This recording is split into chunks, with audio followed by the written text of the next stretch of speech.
मित्रों नमस्कार।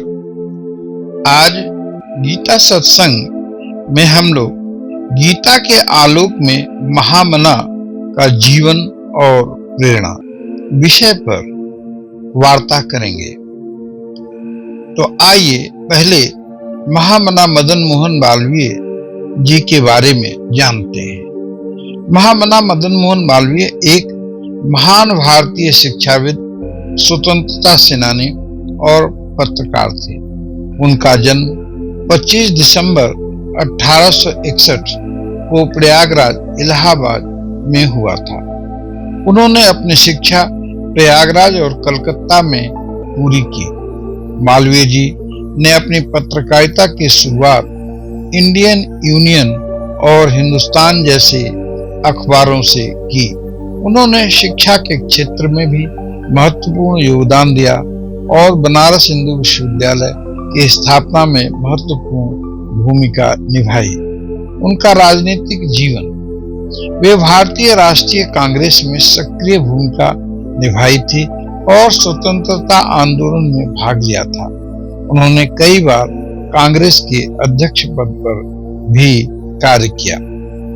मालवीय जी ने सामाजिक सुधार और शिक्षा के प्रसार के लिए भी काम किया। उन्होंने महिलाओं की शिक्षा और अधिकारों के लिए भी काम किया। हम उनसे प्रेरणा देते हैं कि जीवन में शिक्षा का बहुत महत्व है। उन्होंने लोगों को शिक्षित करने का कार्य किया। मालवीय जी ने अपने देश पर गर्व करने और स्वतंत्रता के लिए लड़ने के लिए भी प्रेरित किया। मालवीय जी ने लोगों को सामाजिक बुराइयों के खिलाफ लड़ने के लिए प्रेरित किया। बनारस हिंदू विश्वविद्यालय उनकी सबसे बड़ी विरासत है, जो आज भी एक प्रमुख शैक्षिक संस्थान है। गीता के आलोक में महामना मदन मोहन मालवीय का जीवन और प्रेरणा को समझने के लिए हमें गीता के कुछ प्रमुख सिद्धांतों और मालवीय जी के जीवन के साथ उनके संबंधों पर विचार करना होगा। तो गीता के प्रमुख सिद्धांतों में पहला है निष्काम कर्म। भगवान कृष्ण ने निष्काम कर्म के महत्व पर जोर दिया, जिसमें व्यक्ति अपने कर्तव्यों का पालन करता है बिना किसी व्यक्तिगत लाभ या स्वार्थ के। गीता में कर्तव्य पालन के महत्व पर भी जोर दिया गया है, जिसमें व्यक्ति अपने धर्म और कर्तव्यों का पालन करता है। मालवीय जी ने अपने जीवन में निष्काम कर्म के सिद्धांत पर पालन किया। उन्होंने शिक्षा और सामाजिक सुधार के क्षेत्र में काम किया बिना किसी व्यक्तिगत लाभ या स्वार्थ। मालवीय जी ने अपने कर्तव्यों का पालन किया और अपने धर्म और जिम्मेदारियों को पूरा करने के लिए काम किया। उन्होंने बनारस हिंदू विश्वविद्यालय की स्थापना में महत्वपूर्ण भूमिका निभाई और शिक्षा के प्रसार के लिए काम किया। मालवीय जी ने आत्म शांति प्राप्त की। वे अपने जीवन में आत्म शांति और संतुष्टि प्राप्त की, जो गीता के अनुसार आत्मज्ञान और आत्म नियंत्रण के माध्यम से प्राप्त होती है। मालवीय जी ने अपने जीवन को सेवा समर्पण के लिए समर्पित किया, जो गीता के अनुसार एक सच्चे कर्मयोगी की पहचान है। उनका जीवन आज भी लोगों के लिए एक प्रेरणा स्रोत है। महामना को गीता और भागवत बहुत पसंद थे, इसीलिए हम प्रतिवर्ष गीता संगोष्ठी रखते हैं ताकि महामना को याद कर सके। गीता में भी मालवीय जी पुरुषोत्तम योग, जो गीता का 15वां अध्याय है, प्रतिदिन पाठ करते थे। इसलिए हमने 15वें अध्याय के 19वें और 20वें श्लोकों पर चर्चा करेंगे। यूं तो गीता का हर श्लोक ज्ञान का भंडार है। इन्हें विभिन्न जन विभिन्न ढंग से समझते हैं। कुछ लोग सांसारिक सभ्यता के लिए प्रयोग करता है, तो ज्ञानी आत्मदर्शन जैसा महत्वपूर्ण लाभ भी लेते हैं। आज हम गीता के 15वें अध्याय के 2 अंतिम श्लोकों पर विचार प्रकट करेंगे। 15/19 है, जो मामेव सम्मूढ़ो जानाति पुरुषोत्तमम् स सर्वविद् भजति माम सर्वभावेन भारत। तो जो माम ईश्वरम यथोक्त विशेषण, अर्थात जो मुझे ऊपर कहे गए विशेषणों से एवं यथोक्तेन प्रकारेण ऊपर कहे प्रकार से असमूढ़ मतलब मोह वर्जित अर्थात अज्ञान से मुक्त पुरुष जानाते पुरुषोत्तमम, पुरुषोत्तम ऐसा जानता है, वह जानता है कि मैं ही माने भगवान श्री कृष्ण स्वयं पुरुषोत्तम है। सह सर्वित सर्वात्मा सर्वम वेत्ति सर्वज्ञः, वह सर्ववेत्ता है, वह सब कुछ जानता है, सबके हृदय में स्थित है, इसीलिए उसे सर्वभूतस्थ कहा जाता है। भजति माम सर्वभावेन, सर्वात्म चित्ततया वह मुझे पूरी तरह जान लेता है। और इस श्लोक में जो भारत आया है वह अर्जुन के लिए संबोधन है। जो कोई अज्ञान से रहित हुआ पुरुष उक्त विशेषणों से युक्त मुझ पुरुषोत्तम ईश्वर को ऊपर कहे प्रकार से जानता है कि मैं पुरुषोत्तम हूँ, वह सर्वज्ञ है, वह सर्वात्म भाव से सबको जानता है, अतः सर्वज्ञ है। और हे अर्जुन, वह सर्वभूतों में स्थित मुझ परमात्मा को ही सर्वभाव से सबका आत्मा समझकर भजता है। इस अध्याय में मोक्ष रूप फल के देने वाले भगवत तत्व ज्ञान को कहकर अब उसकी बड़ाई करते हैं। 15 के 20वें श्लोक में वे कहते हैं, एते गुह्यातमं शास्त्रम इदं मुक्तम मया नघ, एतद् बुद्ध्वा बुद्धिमान स्यात् कृतकृत्यश्च भारत। इस गुह्यतम शास्त्र ज्ञान जो मैंने कहा है वो जानकर हे निष्पाप मनुष्य बुद्धिमान और कृतार्थ हो जाता है। तो आइए समझते हैं। भगवान कहते हैं कि जो ज्ञानी पुरुष मुझे पुरुषोत्तम जानता है वह सर्वज्ञ है, सब प्रकार से निरंतर मुझ परमेश्वर को ही भजता है। जिसको भी यह स्मरण आ गया कि परिधि पर शरीर है, मध्य में चेतना है और अंत में केंद्र पर अंतर्यामी पुरुषोत्तम है, जिसको भी यह स्मरण आ गया कि केंद्र परमात्मा है, फिर उसकी परिधि भी परमात्मा के ही गुणगान करने लगती है, फिर उसकी परिधि पर भी परमात्मा का ही स्वर गूंजने लगता है, फिर उसके बाहर भी वही प्रकट होने लगता है जो भीतर है। फिर वह उठता भी है तो परमात्मा में, बैठता भी है तो परमात्मा में, फिर परमात्मा उसके लिए कुछ पृथक नहीं रह जाता, उसके अपने होने का अभिन्न अंग हो जाता है। फिर वह जो भी करता है वह सब परमात्मा में ही घटित होता है। जैसे मछली सागर में होती है ऐसा फिर वह परमात्मा में होता है। भजने का यही अर्थ है। ऐसा ओशो के प्रवचन पर आधारित है। ओशो कहते हैं कि भजने का यह अर्थ नहीं कि आप बैठे हैं कभी कभी राम राम भज लिया। भजने का अर्थ है कि आपके जीवन की कोई भी गतिविधि परमात्मा से शून्य न हो। आप जो भी करें जो भी न करें सब में परमात्मा का स्मरण सतत भीतर बना रहे, यही अर्थ है। पर हम तो हर चीज को विकृत कर लेते हैं, तो हम काम करते जाते हैं और सोचते हैं कि भीतर राम राम करते जाओ। लोग अभ्यास कर लेते हैं इस बात का, तो वे चाहे कार ड्राइव करते हो चाहे साइकिल ड्राइव करते हो, भीतर राम राम कहते रहेंगे, वह अभ्यस्त हो जाएंगे। मन को ऑटोमेटिक बनाया जा सकता है, तो मन स्वचालित यंत्र बन जाता है। आप अपना काम करते रहे और वहां राम राम चलता रहे, उसका कोई ज्यादा मूल्य नहीं है। वह मन का एक कोना दोहराता रहता है। तो भजन का अर्थ क्या है? आप अपने जीवन में डूब जाए, स्मृति परमात्मा की ही रह जाए। पर यह कैसे हो? तो किसी मित्र की आंख में झांकें तो अपने मित्र तो दिखाई पड़ेगा, पर वह परिधि रहे। लेकिन उसमें जो पुरुषोत्तम भी दिखाई पड़े तो भजन हो जाएगा। अगर आप फूल को देखते हैं तो फूल तो परिधि रहे, और फूल में जो सौंदर्य प्रकट हुआ, जो खिलावट आई, वह जो जीवन की अभिव्यक्ति हुई, वो जो पुरुषोत्तम वहां मौजूद है, इसका स्मरण हो जाए। चाहे फूल देखें, चाहे आंख देखें, चाहे आकाश देखें, कुछ भी देखें, आपको पुरुषोत्तम की स्मृति बनी रहे।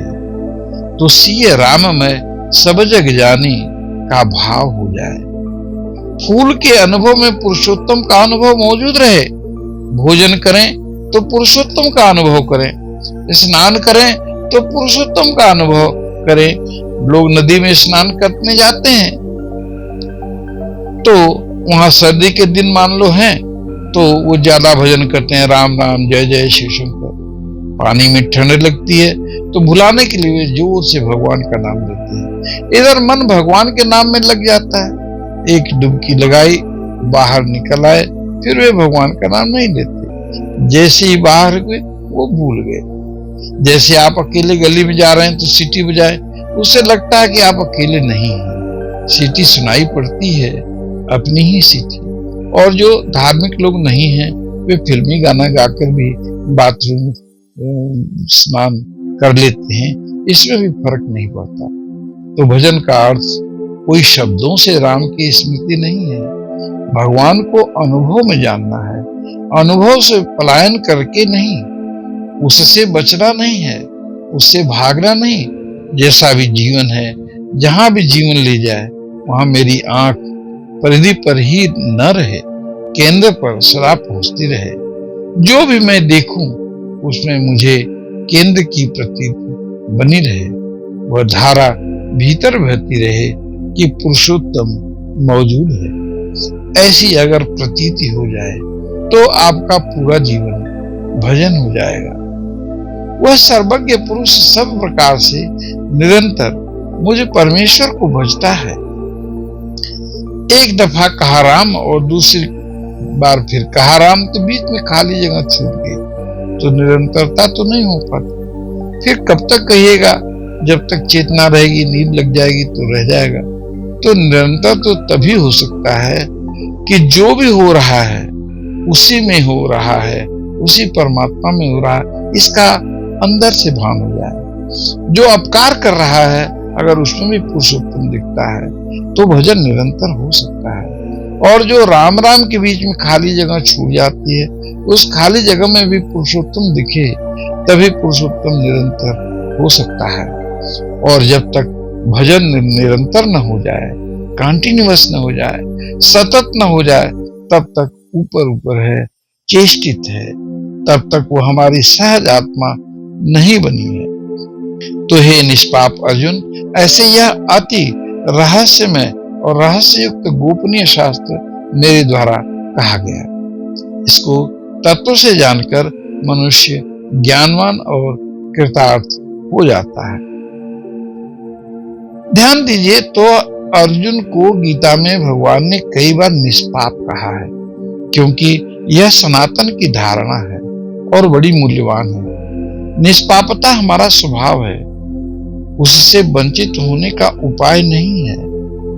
पाप करके भी आपके निष्पाप होने में कोई फर्क नहीं पड़ता। यह हिंदू विचार की बड़ी गहन धारणा है। पश्चिम के लोग इसे नहीं समझ पाते, क्योंकि जब पाप किया तो निष्पाप कैसे रहे? पाप किया तो पापी हो गए। सनातन चिंतन कहता है, क्या तुम करते हो यह ऊपर ही ऊपर रह जाता है, जो तुम हो उसे तुम्हारा कुछ भी करना नष्ट नहीं कर पाता। तुम्हारी निर्दोषता तुम्हारा स्वभाव है। तो जिस दिन भी हम यह समझ लेंगे कि कृत्य से हम दूर हैं, मात्र निमित्त हैं, उसी दिन हम पुनः अपने निष्पाप स्थिति को उपलब्ध हो जाएंगे। तो ज्यादा से ज्यादा संसार एक विस्मरण है, ज्यादा से ज्यादा पाप और निष्पाप दशा का विस्मरण है। हमने उसे खोया नहीं है, हम उसे खो भी नहीं सकते। हमारी निर्दोषता वह हमारी सहज अवस्था है, वह सांयोगिक नहीं है, उसे नष्ट करने का उपाय नहीं है। जैसे आग गर्म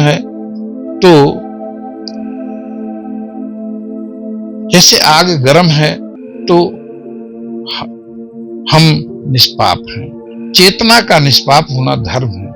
अर्जुन को इसीलिए कृष्ण निष्पाप कहते हैं। हे निष्पाप अर्जुन, अर्जुन को स्मरण नहीं है इस निष्पाप स्थिति का। वह भयभीत है, वह डरा हुआ है कि पाप हो जाएगा, युद्ध में लड़ूंगा, काटूंगा, मारूंगा, पाप हो जाएगा, फिर इस पाप के पीछे भटकूंगा अनंत जन्मों तक। और कृष्ण कह रहे हैं कि निष्पाप है।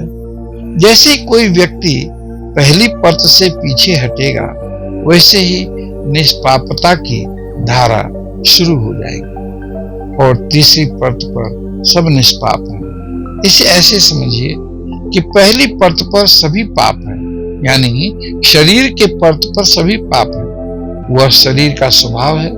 लेकिन पुरुषोत्तम के परत पर सभी निष्पाप हैं, वह पुरुषोत्तम का स्वभाव है, केंद्र का स्वभाव है। और दोनों के बीच में हमारा जो मन है वह मिश्रित है, पाप निष्पाप सब मिश्रित है। इसलिए मन सदा डमाडोल है।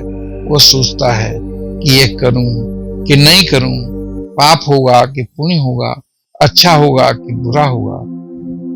तो अर्जुन वहीं खड़ा है दूसरे बिंदु पर और कृष्ण तीसरे बिंदु से बात कर रहे हैं। भीम और अन्य पहले बिंदु पर खड़े हैं, उनको सवाल भी नहीं है। उस महाभारत युद्ध में 3 तरह के लोग मौजूद हैं। पहली परत पर तो सभी लोग खड़े हैं, वो पूरे युद्ध में जो सैनिक हैं, जो योद्धा हैं, वे पहली परत पर हैं। सवाल ही नहीं कि क्या गलत है और क्या सही, वो तो बस लड़ने आए हैं। वो शरीर के तल पर कोई विचार होता भी नहीं, शरीर मूर्छित है, वहां सभी पाप है। अर्जुन बीच में अटका है, उसके मन में संदेह उठा है, उसके मन में चिंतन जग गई है, विमर्श पैदा हुआ है। वो सोच रहा है, सोचने से दुविधा में पड़ गया है। वे जो पहली परत पर खड़े लोग हैं, उनकी कोई दुविधा नहीं है। अर्जुन दुविधा में पड़ा है, उसकी बुद्धि अड़चन में। बुद्धि सदा अड़चन में होगी क्योंकि वह मध्य में खड़ी है। वह पाप के जगत की तरफ भी जा सकती है और निष्पाप के जगत की ओर भी जा सकती है। वो दोनों की तरफ देख रहा है और पीछे कृष्ण है, वो पुरुषोत्तम है, वहां सभी निष्पाप है। एक बात मजे की है कि जो पाप के तल पर खड़े हैं उन्हें भी कोई संदेह नहीं, और जो निष्पाप के तल पर खड़ा है उसे भी कोई संदेह नहीं, बस बीच वाले को संदेह है। और अर्जुन का शब्द ऋजु से बनता है। ऋजु का मतलब सीधा, अर्जुन का मतलब डमाडोल, कांपता हुआ, तिरछा। तो अर्जुन कंपन की स्थिति में है, वह तय नहीं कर पा रहा है। लेकिन कृष्ण निष्पाप है, पुरुषोत्तम है, वहां कोई कंपन नहीं है। इसलिए अर्जुन कृष्ण से पूछ सकता है और इसलिए कृष्ण अर्जुन को उत्तर दे सकते हैं। कृष्ण की पूरी चेष्टा यह है कि अर्जुन पीछे सरक आए, निष्पाप की जगह खड़ा हो जाए, वहां से युद्ध करे। यही गीता का पूरा सार है। कैसे अर्जुन सरक आए निष्पाप की दशा में और वहां से युद्ध करे। 2 हालातों में युद्ध हो सकता है। एक तो अर्जुन सरक जाए शरीर के तल पर जहां भीम और दुर्योधन खड़े हैं, वहां युद्ध हो सकता है, या वह कृष्ण के तल पर सरक आए तो युद्ध हो सकता है।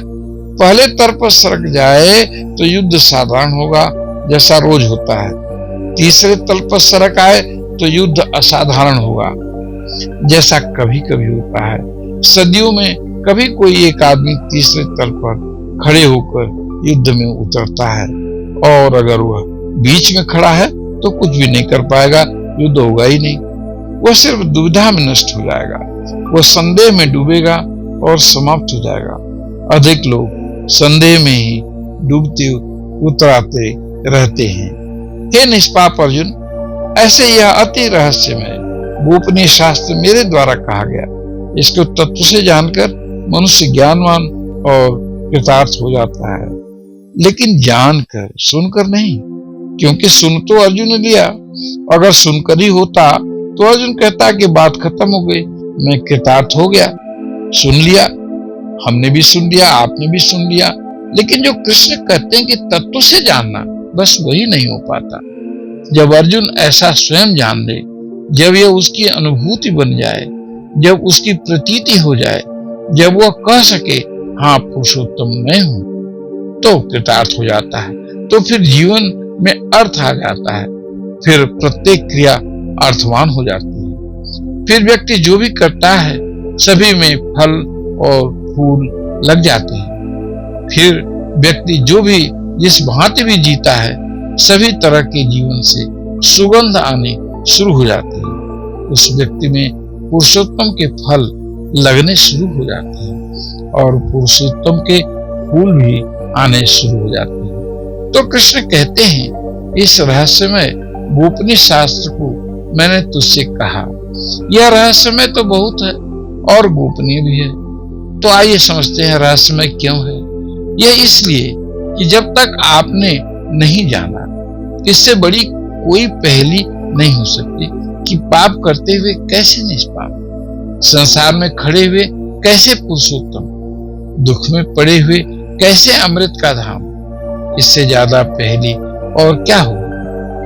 उलझन है इसलिए रहस्यमय है, और गोपनीय इसलिए कि इस बात को कि तुम पुरुषोत्तम हो, कि तुम निष्पाप हो, अत्यंत गोपनीय ढंग से ही कहा जा सकता है। क्योंकि पापी भी इसको सुन सकता है और पापी यह मान सकता है कि अरे जब हम निष्पाप ही हैं तो फिर हर्ज ही क्या है, और जब पाप करने से निष्पाप होने में कोई अंतर ही नहीं पड़ता तो किए चले जाओ। इसलिए कृष्ण कहते हैं गोपनीय है, सबसे कहने लायक नहीं है। हम सब इसी तरह के लोग हैं। हम अपने मतलब का अर्थ निकाल सकते हैं। हम सोच सकते हैं कि जब हम निष्पाप हैं तो बात खत्म हो गई। हम चोरी करें, चाहे बेईमानी करें, डाका डालें, हत्या करें, कोई हर्ज नहीं, क्योंकि भीतर का निष्पाप तो निष्पाप ही बना रहता है।